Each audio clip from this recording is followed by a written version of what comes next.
19h, merci de nous rejoindre sur Al24 News. Madame, monsieur, bonsoir à la une de l'actualité. À la veille de Eid al-Adha, les Soudanais se réfugient dans leur foi et prient pour un retour au calme dans leur pays.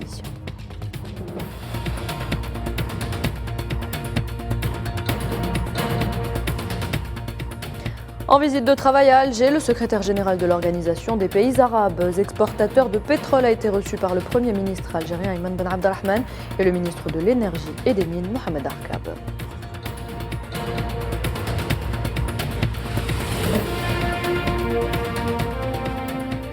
Première apparition officielle du ministre russe de la Défense depuis la mutinerie de la SMP Wagner. Sergueï Shoïgu inspecte un poste de commandement avancé des forces russes en Ukraine.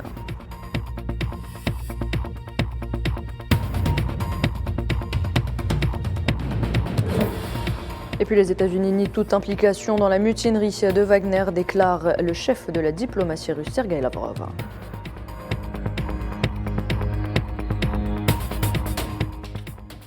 Bienvenue à toutes et à tous. Si vous nous rejoignez, avant de dérouler le fil de l'actualité, le président algérien Abdelmadjid Tebboune a reçu ce lundi un appel téléphonique de son frère, l'émir de l'État du Qatar, son Altesse Cheikh Tamim Ben Hamad Thani, qui lui a présenté ainsi qu'au peuple algérien ses vœux à la veille de Eid al-Adha. Et à la veille justement de Eid al-Adha, le Soudan est toujours confronté aux ravages des combats opposants l'armée aux paramilitaires. Ils sont nombreux cette année à célébrer cette fête loin de leur maison en raison des violents affrontements. En ces temps de pèlerinage pour les musulmans, les Soudanais prient pour la paix. Naliman Zekar. Prier, s'en remettre à Dieu, les Soudanais sont désemparés. 2 mois après le début des affrontements, la situation dans le pays reste très instable. Les frappes aériennes et les tirs de missiles anti-aériens ont ravagé Khartoum et ses environs. Dans la capitale, les citoyens s'entassent sous des bâches tendues, sur des branches coupées ou forment de longues files pour obtenir de l'eau ou des vivres. Le conflit dans la région du Darfour occidental s'est également intensifié. Selon un dernier bilan, au moins 12 civils ont été tués dimanche dans les bombardements entre l'armée et les paramilitaires.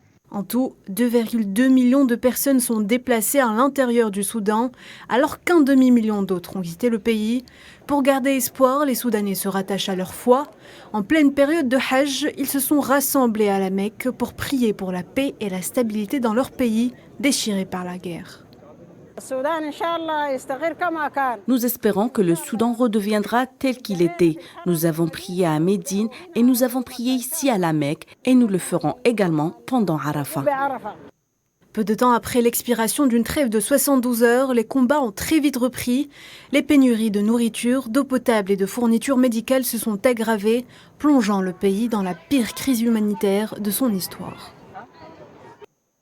Au Nigeria, la suppression des subventions a plombé le marché du bétail à quelques jours de la fête de l'Aïd. Les coûts élevés du carburant ont entraîné une hausse vertigineuse et des prix des moutons, comme nous l'explique Mohamed Wali Ben Chaban.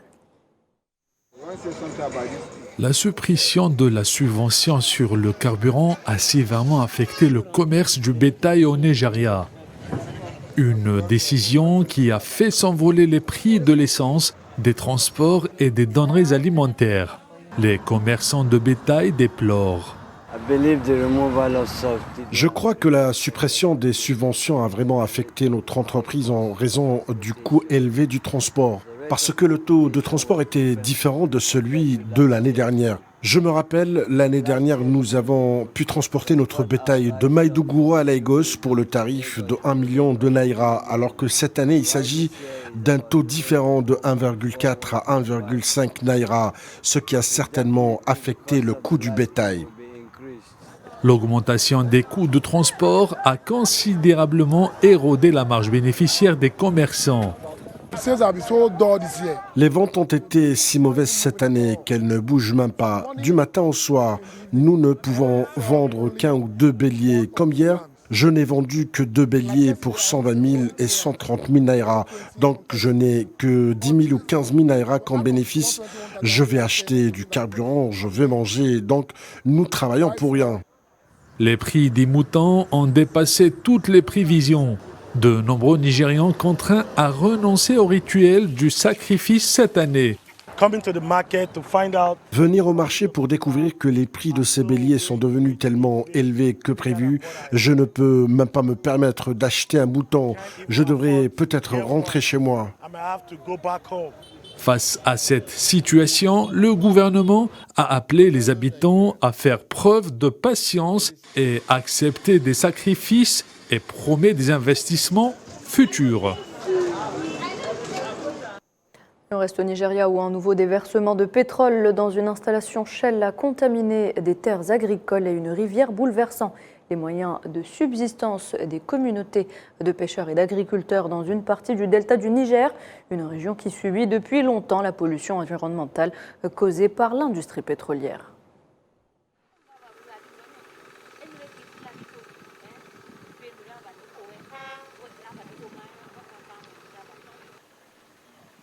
Over 300 fishermen are impacted. Plus de 300 pêcheurs sont touchés par ce déversement particulier, donc c'est un déversement massif qui a touché les fermiers. D'après mes informations, je pense que Shell assume ses responsabilités dans cette catastrophe écologique. Ils ont fermé le point de déversement, mais les impacts ne peuvent pas disparaître avant un an. Ils ne peuvent pas aussi disparaître pendant la prochaine année. C'est énorme. Énergie toujours en Algérie cette fois-ci. Le Premier ministre algérien Ayman Ben Abdelrahman a reçu ce lundi le secrétaire général de l'Organisation des pays arabes exportateurs de pétrole, Jamal Aïssa Al-Lourani, en visite de travail en Algérie. La rencontre a été l'occasion de saluer les relations de coopération et la coordination entre l'Algérie et cette organisation, mais aussi d'évoquer les moyens de renforcer les activités et le rôle de l'organisation dans le domaine de l'énergie et de suivre les évolutions connexes au niveau régional et international. Et avant de procéder cet après-midi à la signature d'un accord avec l'Institut algérien de pétrole dans le domaine de la formation, le secrétaire général de l'Organisation des pays arabes exportateurs de pétrole a été reçu par le ministre de l'Énergie et des Mines, Mohamed Arkab, avec lequel il a évoqué les moyens de développer les mécanismes de travail de l'organisation à la lumière des changements que connaît l'industrie pétrolière mondiale.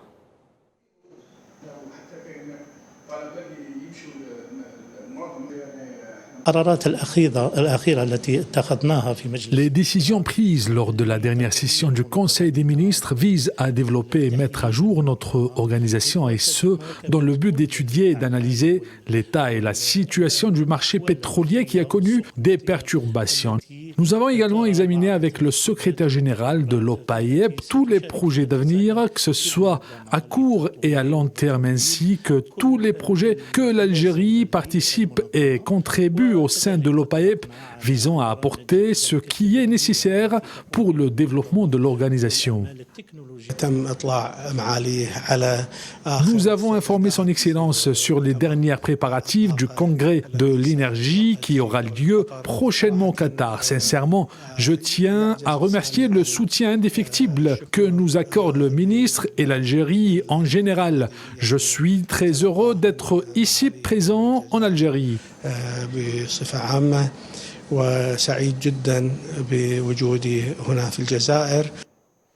Et on reste sur le continent. Le président de la transition au Burkina Faso, Ibrahim Traoré, a procédé à un remaniement partiel du gouvernement. 4 ministres quittent ainsi leur poste, dont ceux chargés de la sécurité et de la justice, selon le secrétaire général du gouvernement. Le Mozambique célèbre la fête de son indépendance et à cette occasion, le président Philippe Nyusi a appelé à la réconciliation nationale afin de faire avancer le processus de paix dans le pays.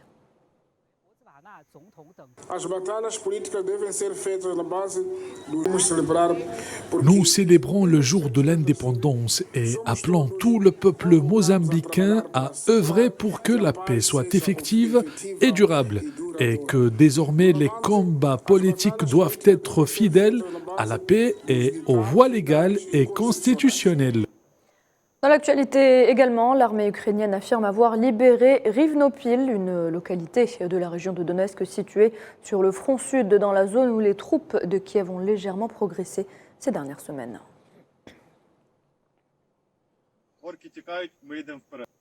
Et de son côté, le ministre russe de la Défense, Sergueï Shoïgu, a inspecté ce lundi le poste de commandement avancé du groupement ouest des forces russes engagées sur le front ukrainien. Il s'agit de la première apparition officielle de Shoïgu depuis la mutinerie de la SMP Wagner.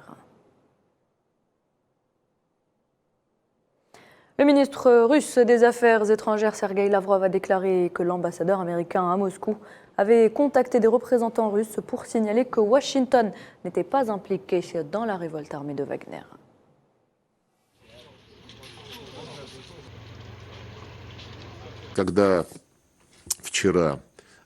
Hier, l'ambassadrice américaine à Moscou, Lynn Tracy, s'est entretenue avec des représentants russes. Elle a transmis des signaux que les États-Unis n'avaient rien à voir avec cela. Je me suis familiarisé avec la façon dont les événements en Russie sont couverts, en particulier. CNN, si je me souviens bien, a rapporté que les services de renseignement américains étaient au courant de la mutinerie imminente plusieurs jours avant, mais ont décidé de n'en parler à personne, apparemment dans l'espoir que la mutinerie réussira. Le groupe paramilitaire Wagner qui va continuer d'opérer au Mali et en Centrafrique, a assuré ce lundi le chef de la diplomatie russe. La République centrafricaine est l'un des pays avec le Mali dont le gouvernement a officiellement demandé une société militaire privée. C'était à un moment où les Français et d'autres Européens ont abandonné la République centrafricaine et le Mali, dans les conditions où elles se sont retrouvées face à face avec les bandits à Bangui comme à Bamako. Ils se sont tournés vers la société militaire privée Wagner en lui demandant d'assurer la sécurité de leurs autorités. À leur demande, plusieurs centaines de militaires travaillent en République centrafricaine en tant qu'instructeurs. Ce travail va se poursuivre. Et puis sachez que le Premier ministre russe Mikhail Mishustin a déclaré que le pays avait été confronté à un défi mettant en péril sa stabilité et devait rester uni derrière le président Vladimir Poutine.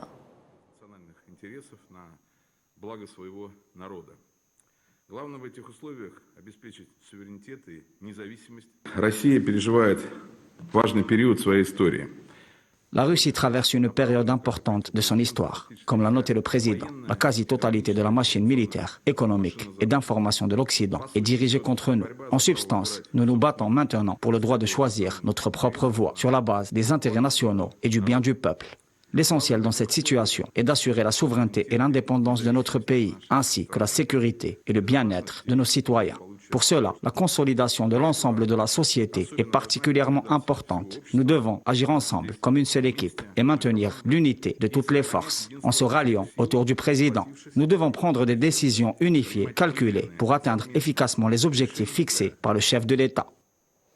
Dans le même dossier, Pékin, par la voix de son ministère des Affaires étrangères, a exprimé son soutien envers les efforts des dirigeants de la Fédération de Russie pour stabiliser la situation dans le pays en lien avec les événements du 24 juin dernier, et a confirmé son intérêt dans le renforcement de la cohésion et d'une prospérité renforcée de la Russie.